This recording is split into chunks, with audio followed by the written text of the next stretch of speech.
The younger people, they are not concerned about gun laws, the legality, the illegality of guns, concealed and carry. They just know that to move around, they need a gun, Yeah. or to survive, they need a gun. Yeah. That's their feeling.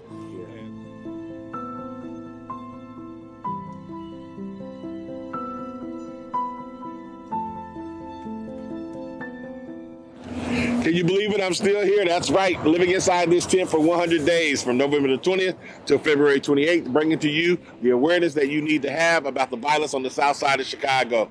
And also to raise money to build a community center on this block that is much needed called O Block.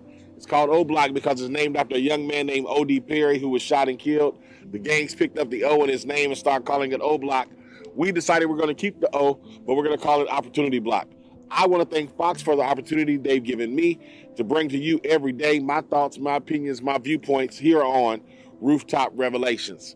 And I want to thank my guests for being here today. I have a topic that we want to talk about, and that's the Chicago police and the violence in Chicago. So I want to welcome Officer Tracy Quarles, who a sergeant when he retired, served 25 years faithfully for the Chicago Police Department. Thank you for being here today. Thank you for having me. I hope you don't freeze out here in this cold. It would be the first time I was on the roof. I know that's right. So listen, I want to ask you some questions. I know a lot of people are interested in the Chicago Police Department with all this violence that's going on in Chicago. People around the country want to know, how is it serving as a police officer in Chicago? It's tough and fun, bittersweet all together. It's hard to explain unless you walk in those shoes, but it's a great opportunity for me. Is it a highly stressful job? Yes, I worked in high crime ridden areas my entire 25 years on the streets. But I also came from the streets, and when I say I came from the streets, I grew up on the west side of Chicago. Mm-hmm. And at the age of 10, my mother, we found ourselves in Cabrini Green on the 16th floor, 1119 North Cleveland. Yeah. And had fun. So. I understand. For those who don't know about Cabrini Green was one of the largest projects in the city of Chicago, with a lot of different personalities and a lot of different people who live there as well. Yeah. I know you lived in Cabrini Greens and you went on to college and then became a police officer. And I want to talk about these areas where you started serving. You know, you served in a high crime area. We have a relationship because you served in this area. A lot of the stuff that I learned about gangs was asking you questions about all the different gangs in our neighborhood.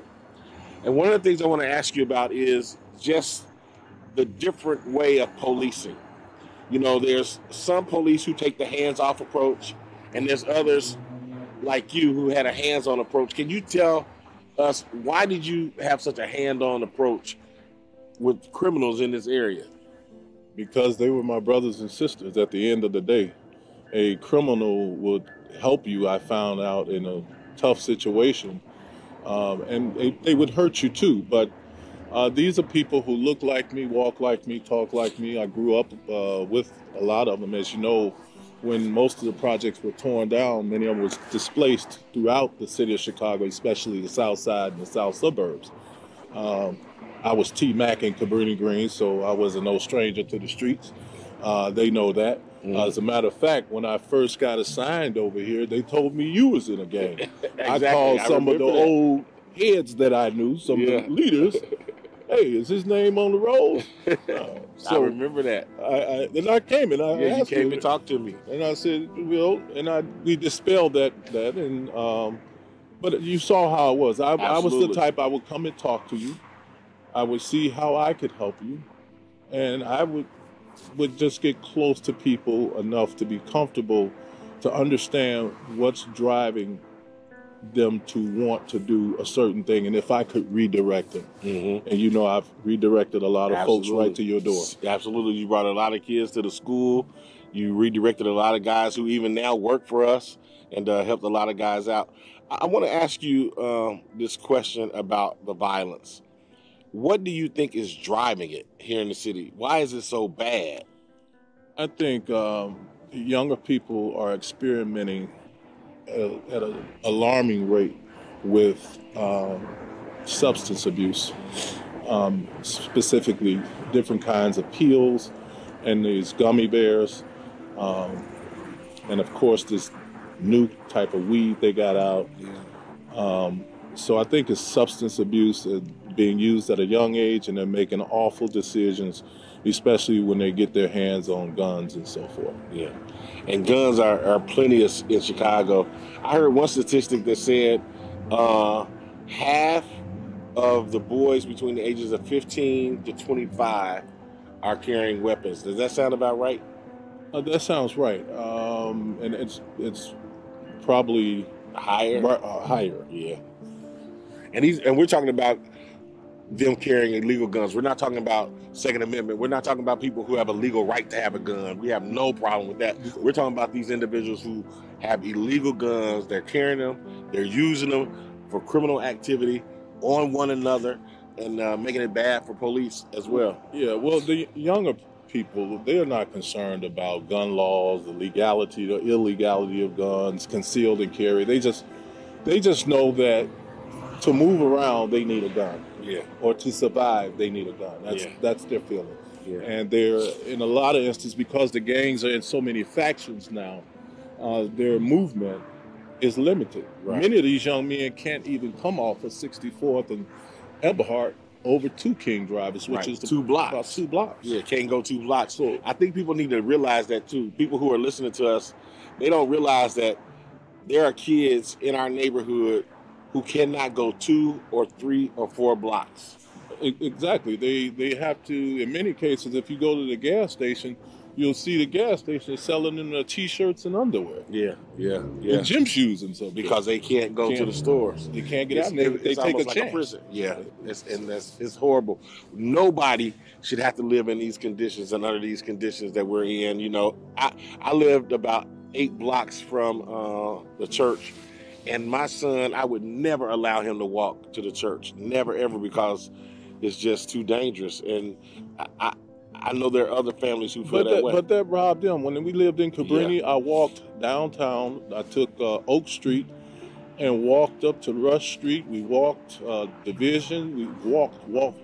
Yeah. And that was because gangs back then, there was some structure.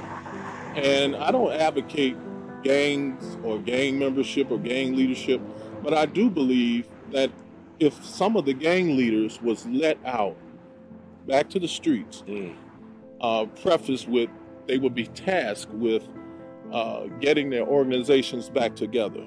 For instance, let's use the Black Gangster Disciples, which was a gang which broke up to the BDs and GDs now. After Larry Hoover got locked up, King Shorty, King David were 2 on the streets. A rift came. One took the BDs, one took the GDs. And just that one organization, just think about this. If they got back together and stopped killing one another, that would especially phenomenal. If we could get them to do something purposeful. And their leaders would be, if I could get the president or the vice president or someone to listen to me, hey, let's give these guys some type of conditional pardon where they would come back to the communities where their gangs was started, and let's be purposeful in helping them redirect their lives. Many say they won't listen to them. They would, but it would have to be twofold. Not only would you have to let the leaders out to deal with their members out here, you'd have to relax the RICO law. Many of the leaders I know here in the city right now, that they're scared to do anything streetwise because they don't want to get tagged with being a gang leader under the RICO Act. Right. Yeah, and that's a lifetime in prison. So many of them are still out here, and their orders can exist. They can bring structure back, but they risk it if they get labeled as the leader of the gang. Absolutely. You know, let me ask this last question. There's a lot of debate, a lot of discussion around should we bring in the feds or should we not bring the feds? Should we bring in the National Guard or not bring the National Guard? What do you think about bringing in the National Guard?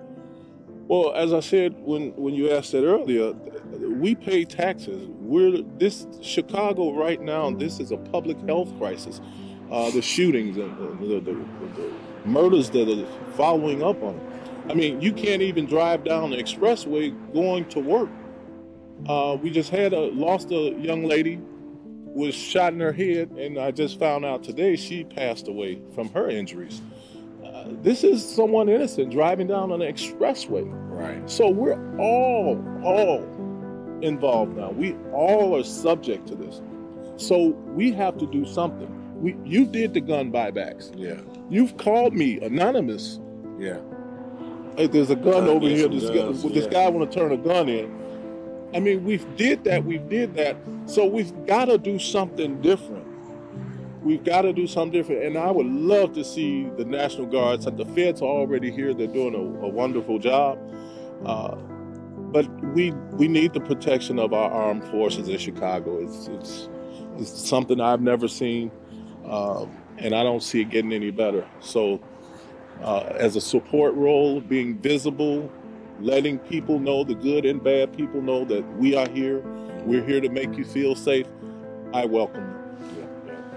Well, I want to thank you for coming on today. Thank you for coming to the rooftop. And I haven't seen you in a while, especially during this pandemic. So it's a blessing being able to see that you're doing good and your family's doing well. Yes. As I always say to all of you who tune in every day, thank you so very much for listening to the Rooftop Revelations. And thank you for your support. Thanks, Fox Network. And also thanks to Eli Steele, who is consistent in making sure that we give you good information. As I always say, until tomorrow, peace. Peace.